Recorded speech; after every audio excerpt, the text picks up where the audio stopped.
The Little Prince. Chapter 7. On the fifth day again.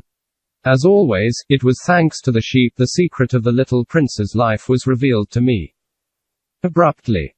Without anything to lead up to it. And as if the question had been born of long and silent meditation on his problem, he demanded. A sheep, if it eats little bushes, does it eat flowers, too?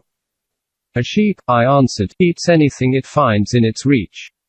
Even flowers that have thorns. Yes, even flowers that have thorns.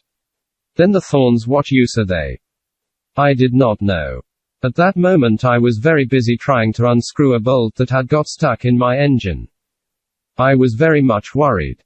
For it was becoming clear to me that the breakdown of my plane was extremely serious. And I had so little drinking water left that I had to fear for the worst. The thorns, what use are they? The little prince never let go of a question, once he had asked it. As for me, I was upset over that bolt. And I answered with the first thing that came into my head. The thorns are of no use at all.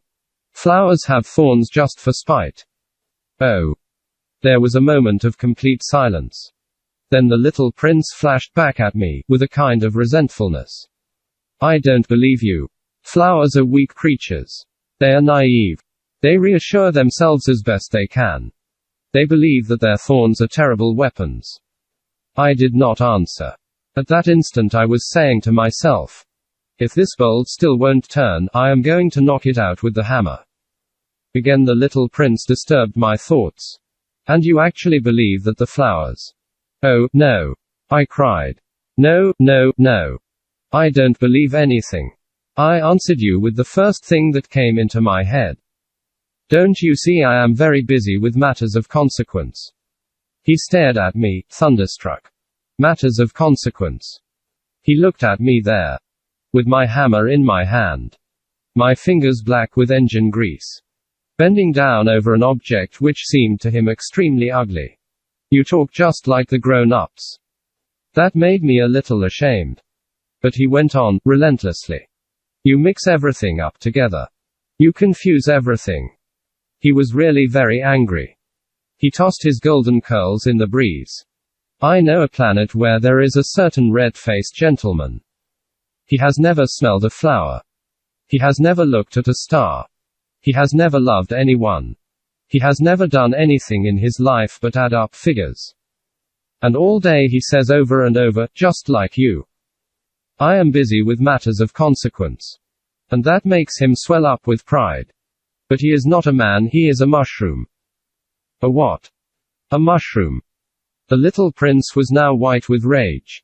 The flowers have been growing thorns for millions of years. For millions of years the sheep have been eating them just the same. And is it not a matter of consequence to try to understand why the flowers go to so much trouble to grow thorns which are never of any use to them? Is the warfare between the sheep and the flowers not important? Is this not of more consequence than a fat red-faced gentleman's sums? And if I know myself one flower which is unique in the world, which grows nowhere but on my planet, but which one little sheep can destroy in a single bite some morning, without even noticing what he is doing, oh, you think that is not important? His face turned from white to red as he continued. If someone loves a flower, of which just one single blossom grows in all the millions and millions of stars, it is enough to make him happy just to look at the stars. He can say to himself, somewhere, my flower is there. But if the sheep eats the flower, in one moment all his stars will be darkened. And you think that is not important? He could not say anything more. His words were choked by sobbing. The night had fallen. I had let my tools drop from my hands. Of what moment now was my hammer, my bolt, or thirst, or death?